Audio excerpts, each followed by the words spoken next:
importante em pautar o debate, principalmente da sustentabilidade, também da forma como se faz campanha e eleição no Brasil. E aí vocês estão de parabéns com essa análise inicial desse resultado eleitoral que nós tivemos, que reflete um modelo ultrapassado de se fazer política no Brasil, particularmente se fazer campanha no Brasil, uma legislação ultrapassada, com práticas condenáveis que não poderia dar outro resultado senão isso que nós estamos assistindo, e aqui nenhum julgamento aos eleitos. Agora, nessa eleição não se discutiu propostas. Tem candidato eleito, seja para federal, para estadual, para qualquer outro cargo, que não teve a oportunidade de dizer o que pensa sobre nada, absolutamente nada. Porque a lista dos eleitos bate com a lista de gastos de campanha. Ela é proporcional a gasto de campanha. Enquanto nós tivermos eleições baseadas única e exclusivamente no poderio das placas, da estrutura econômica, dos cabos eleitorais, nós não poderemos imaginar grandes mudanças no funcionamento das instituições políticas e dos mandatos. Até porque, Samuel e Avilar, se vocês perceberem, quase a totalidade dos escândalos que nós tivemos no Brasil em toda a sua história, eles têm quase todos origem na campanha eleitoral. Na campanha eleitoral que os compromissos são firmados e depois usam os mandatos ou os governos para compensar aqueles que bancaram as campanhas eleitorais. Eu fui candidato ao Senado, andei 45 mil quilômetros pela Bahia de carro, não tinha avião, não tenho avião, fui de cidade em cidade, fui debater o Senado. E nós tivemos uma eleição para senador na Bahia, e no Brasil isso aconteceu também, foi em todos os estados, que não se discutiu o Senado, porque a chapa de senador ainda continua sendo anexo e complemento à chapa de governador, um município tão importante como o Senado, que é a referência, o termômetro para se medir uma democracia, e você elege, aí não estou julgando, até porque os dois eleitos pela Bahia, o Walter Pinheiro e a Alice, são dois grandes nomes, pessoas muito sérias, não estou aqui julgando os eleitos, mas julgando um processo altamente comprometido que nós temos no Brasil. Edson, eu acho também com você, eu penso exatamente igual a você. Eu acho que os candidatos nacionais não podem ser apêndice da majoritária, da chapa majoritária do governador, assim como eu entendo que o vice-governador deve ser divorciado, deve ser votado, deve receber voto, como acontecia antes da ditadura militar, não é? O Jango, por exemplo, Milton Campos foi candidato com o Jango lá, Jango ganhou, enfim, e isso até dificulta o partido titular do governador ou do presidente, dando espaço para o vice assumir. Então ele começa a se preocupar em ficar no cargo, em trabalhar e não sair a todo momento do país, a todo momento por aí, viajando, porque tem um vice que pensa exatamente como ele e vai fazer aquilo que ele quer.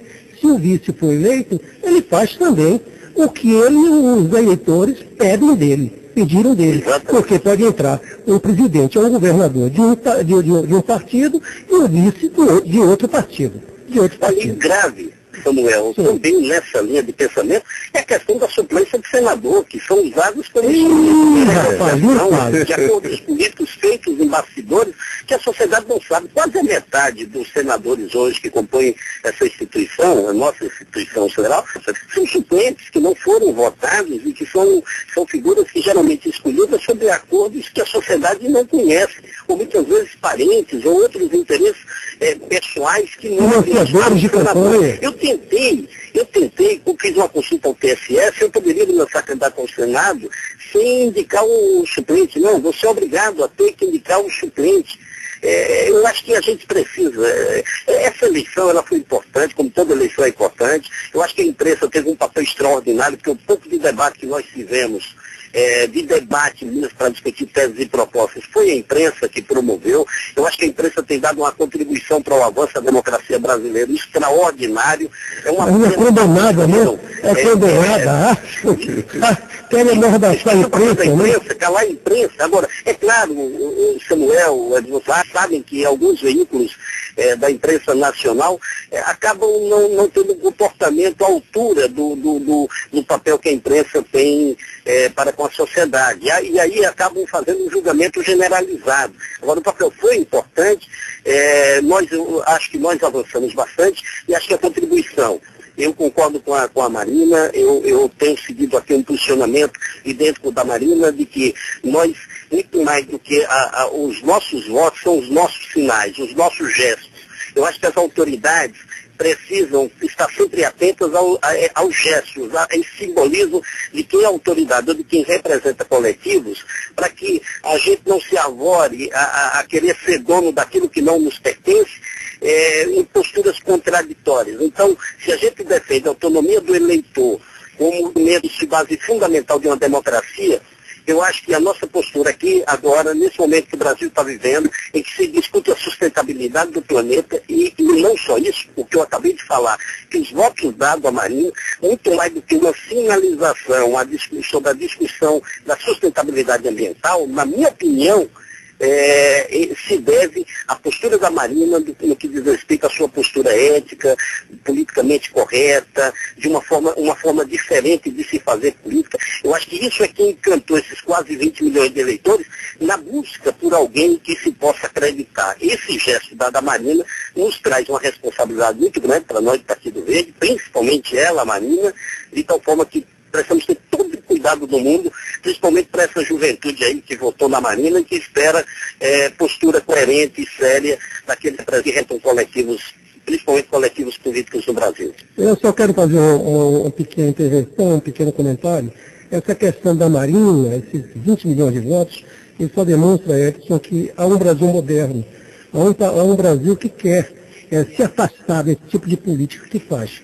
Não é que isso aqui que tem sido feito esse tipo de política onde não há uma reforma profunda que possa favorecer uma mudança estrutural e de pensamento no Brasil. Daí os votos da Marina. Mas eu vou voltar um pouquinho só a essa questão do suplente de senador para passar a palavra a nosso querido Evilásio para concluir com você. Um grande abraço, meu. Mas eu queria dizer apenas para um saber que essa questão do suplente, é por isso que se coloca parente como suplente, e é por isso que se coloca também financiador de campanha, que é um absurdo. São os dois absurdos. O parente e o financiador de campanha, não é? O cidadão, quando é suplente, quando passa 30 dias lá no Senado, ele não conquistou voto. Ele não recebeu um voto sequer. Quem recebeu foi o titular. Ele passa a ter vantagens e a gozar de vantagens incríveis. Uma das quais é o seguro saúde, que é para toda a vida. O cidadão tem um seguro no Senado. O Senado oferece um seguro milionário. Você pode fazer cirurgia em qualquer lugar do mundo com os melhores médicos e o Senado paga. Entendeu? E ninguém, enquanto isso, o brasileiro daí na míngua em termos de saúde pública, uma péssima saúde pública que é oferecida aos brasileiros, sobretudo de classe social mais baixa e de baixa renda.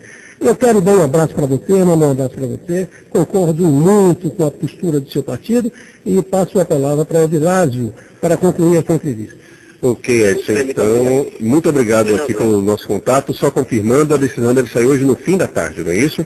Hoje, no fim da tarde, a gente tem uma posição aqui da executiva, e essa posição aqui, a Evilásio deve decidir, possivelmente, os rumos do Partido Verde no segundo turno, e eu quero agradecer a vocês, só fazendo um complemento, Samuel está aí ainda, e você, Evilásio, eu estarei recebendo no próximo mês, apenas 3 baianos, eu fiquei entre os 27 no Congresso, entre os deputados que vão receber um prêmio por conta da atuação no combate à corrupção e em favor da educação e do meio ambiente. Veja que coisa, ainda é preciso premiar aqueles que cumprem com a obrigação, com o dever, como se fosse uma exceção, quando deveria ser regra. Então, uma coisa absurda. Essas coisas que ainda acontecem no Brasil, que será piada, talvez, algum dia no futuro. Então, eu estou muito grato por ter participado do programa, vou voltar ali para a reunião da executiva, e no final da tarde eu posso informar vocês sobre o resultado aqui da executiva.